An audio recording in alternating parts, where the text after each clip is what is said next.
वरदान ते पावत संदेह। कैकेयी अम्बा कहती है, महाराज आप बार बार कहते हो ले लो मांग लो, लेकिन देते नहीं हो। मेरे ही 2 वरदान उधार पड़े, अब तक नहीं दिया।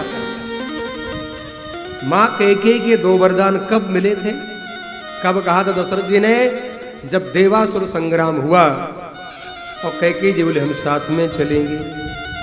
दशरथ जी के साथ गई। दशरथ जी ने युद्ध किया देवताओं की तरफ से, दैत्यों से युद्ध चल रहा था। दशरथ जी के रथ के पहिए की कील निकल गई। कैकेयी जी पीछे बैठी थी। और सुंदर प्रसंग है वाल्मीकि रामायण का। तो कैकेयी जी ने देखा कि रथ का पहिया निकल जाएगा, दशरथ जी गिर जाएंगे और पराजित हो जाएंगे और सूर्यवंश को कलंक लग जाएगा, क्योंकि सूर्यवंश के राजा कभी हारे नहीं दैत्यों से। तो क्या करे? कैकेयी जी बोली मैं भी क्षत्रिय बालिका हूं, अपनी 2 उंगली जहां पर कील लगती है वहां जाकर दोनों उंगली फंसा दी, यूं डाल दी मां कैकेयी। झुक गई मां कैकेयी, दोनों उंगली लगा करके युद्ध होता रहा। और युद्ध में आदरणीय दशरथ जी महाराज को विजय श्री की प्राप्ति हुई। दैत्य पराजित हो गए। लेकिन जब दशरथ जी ने पलट कर देखा मां कैकेयी झुकी हुई है, राम जी की नजरों से मां कैकेयी को देखिएगा तो मां कैकेयी का पात्र बहुत श्रेष्ठ पात्र है। अपनी नजरों से नहीं, राम जी की नजरों से प्रयास करिए देखने का। हम जब अपनी नजरों से देखते हैं तब हमको ऊपर ऊपर लगता है कि जी ने ये किया ये ना, ये मां का त्याग है।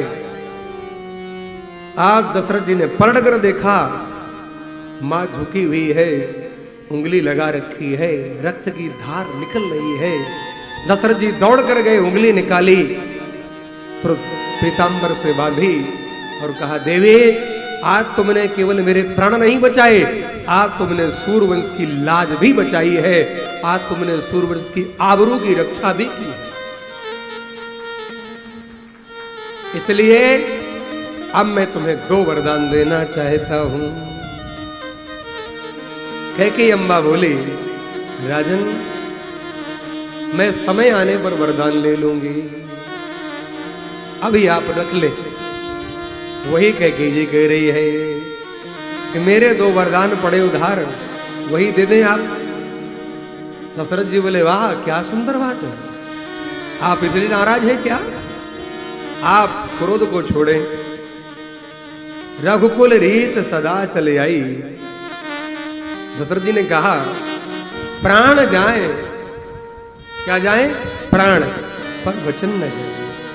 ये सूर्यवंश की परंपरा है, ये हमारी पुरानी परंपरा है, हमारे पूर्वजों की परंपरा है। और जरा चित्रण करें और चिंतन करें आज के परिवेश में। आज क्या हो गया? वचन जाए पर प्राण न जाए। आज यही हो रहा है। सुबह से शाम तक कितने लोग वचन बदलते हैं, और कैसे? हमसे तो पूछा नहीं था, हमसे तो बताया नहीं था, हमसे तो कहा नहीं था, हम तो ये कर देते। सेवा करने वाला जो पूछ कर सेवा करे वो सेवक नहीं है, वो बहरूपिया है, वो केवल अपनी प्रतिष्ठा के लिए भूखा है। यहां कथा चल रही है, आज 6ठा दिन है। आज 6ठा दिन हो गया और संस्था की तरफ से 1 रुपए का प्रसाद नहीं बांटा गया। और प्रसाद इतना बट रहा है कि महाराज कमी नहीं है। 3-3, 4-4, 5 प्रकार का प्रसाद रोज बट रहा है। क्यों? और कोई ये भी नहीं कहता कि महाराज जो आता महाराज मेरी इच्छा में बांटना चाहिए। अब बहुत से लोग हमसे बताया नहीं, तेरी फोटो खींचे। लोग यही चाहते हैं बस हमको भी बताओ तो हम करें। भगवान की सेवा हृदय से की जाती है। आज परिस्थिति क्या है? वचन जाए पर प्राण न जाए। थोड़ा सा कोई पद मिल रहा हो ना, थोड़ा सा कोई पद, कहीं राजनीति में, कहीं कोई संस्था में, कहीं कोई कमेटी में, तो उसमें भी लोग सर फोड़ देते, मुझे ही मिलना, दूसरे को नहीं, मुझे ही मिलना चाहिए, ये सिंहासन पर मैं ही बैठूंगा। मरे जा रहे लोग। तुम भगवान की सेवा करना चाहते हो, केवल और केवल दिखावा करना चाहते। एक बात और कह दूं, जो व्यक्ति दान देता है वो बोलता नहीं है, वो जो नहीं देता है वो बहुत बोलता है, वो रात दिन बोलता है। किसी भी कमेटी, किसी संस्था में देख लेना, जो नहीं देगा वो रात दिन बोलता, गिरगिट की तरह रंग बदलेगा और मेढक की तरह टर टर बोलता रहेगा। देता 2 रुपए नहीं है। महाराज जी कितना ले गए? मैं पूछना चाहता हूं, कितनी बार तुमने पेमेंट किया? बहुत से लोग पूछते, हमारी संस्था के लोग, महाराज जी को कितना दिया था आपने? मैं उनसे पूछता हूं, तुमने कितना पेमेंट किया? 2 रुपए देने की क्षमता नहीं रखते और पूछने चले जाते हैं आप लोग। वचन जाए पर प्रण न जाए, ये स्थिति हो गई है। सुबह कुछ, दोपहर कुछ, शाम कुछ, रात में कुछ, हर समय वचन बदलता रहती, हर समय। और याद रखिएगा, पुराणों में लिखा है, जो व्यक्ति वचन देकर के मुकरता है वो बहुत बड़े पाप का भागीदार बनता है, बचता नहीं है। और प्रयास करिए, थोड़ा वाणी में लगाम दीजिए, बोलिए तो करिए। आज दशरथ जी ने क्या कहा? रघुकुल रीत सदा चले आई, प्राण जाए पर वचन न जाए। क्या सिद्धांत है! तब राम जी प्रसन्न होते। जब ऐसे सिद्धांतवादी महापुरुष होते हैं तब राम जी प्रसन्न होते हैं, तब कृपा करते हैं। आज जो ये बात कही, मां कह के तैयार हो गई। मां ने सुंदर आभूषण पहने, पुराने वस्त्र त्याग दिए और नए वस्त्र धारण किए मां ने। और धारण करने के बाद अब मां वरदान मांग रही है। और क्या मांगा मां ने? गोस्वामी जी कहते हैं कि सुनहु प्राण प्रिय भावत जी का, और देहो एक बर भर तहि टीका, कि मांगहु दूसर बर कर जोरी, अपूर्वहु नाथ मनोरथ मोरी। दूसरा क्या? अच्छा, ये भरत जी को पहले गद्दी, राम जी को बाद में वनगमन, ये भी राम जी की रचना थी। यदि कहा कि पहले राम जी को वनगमन, तो महाराज दूसरा वरदान नहीं मिलेगा। क्यों?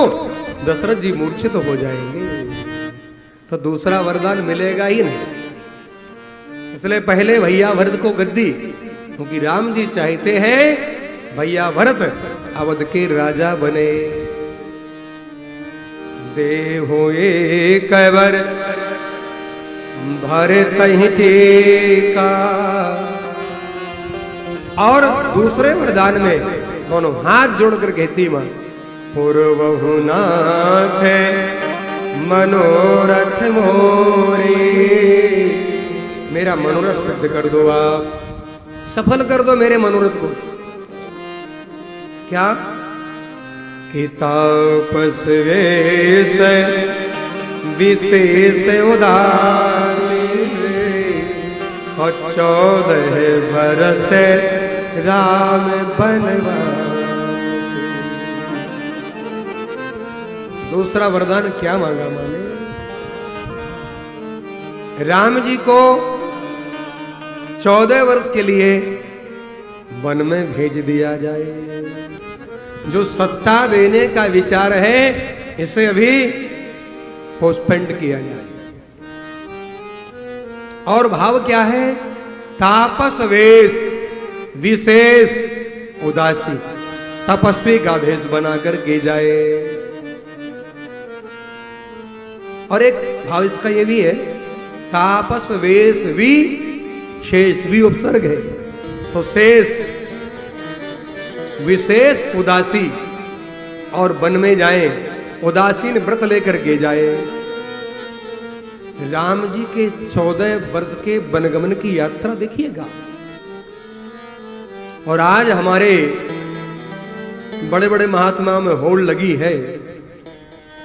क्या? कोई कहता चांदी का सिंहासन हो, तो कोई कहता मेरा सोने का सिंहासन हो। ये होड़ लगी है। तुम राम जी को मानते हो, राम जी की सेवा कर रहे हो, और सिंहासन सोने का मांग रहे हो।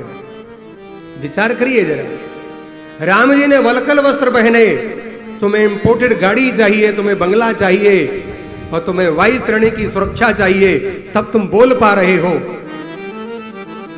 याद रखो, इनकी वायु श्रेणी छीन लो, कल से इनकी जबान बंद हो जाएगी। और एक बात कहूं मैं, कहने में संकोच नहीं है, महात्माओं को, संतों को कभी सत्ता के इर्द गिर्द नहीं रहना चाहिए।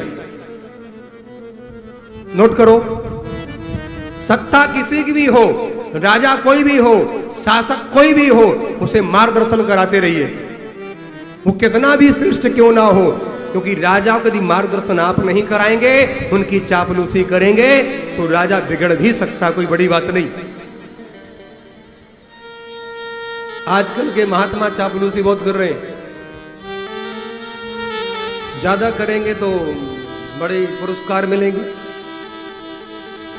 भाई, सत्ता के इर्द गिर्द रह करके आप चापलूसी कर रहे हैं, इसका मतलब आप सनातन धर्म की सेवा नहीं कर रहे, आप अपनी सेवा के लिए सब डाउन कर रहे हैं कि हमारी जय जयकार हो, हमारी प्रतिष्ठा बढ़े, सत्ता के इर्द गिर्द के लोग आएंगे, बहुत बड़ी भीड़ हो जाएगी, हमें पुरस्कार मिल जाएगा, हमारी जय जयकार प्रिंट मीडिया, इलेक्ट्रॉनिक मीडिया में हमारी जय जयकार, प्रतिष्ठा बढ़ जाएगी।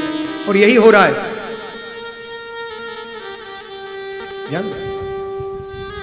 आज मां ने कहा, तापस वेश विशेष उदासी। राम जी को 14 वर्ष का वनवास दे दिया जाए।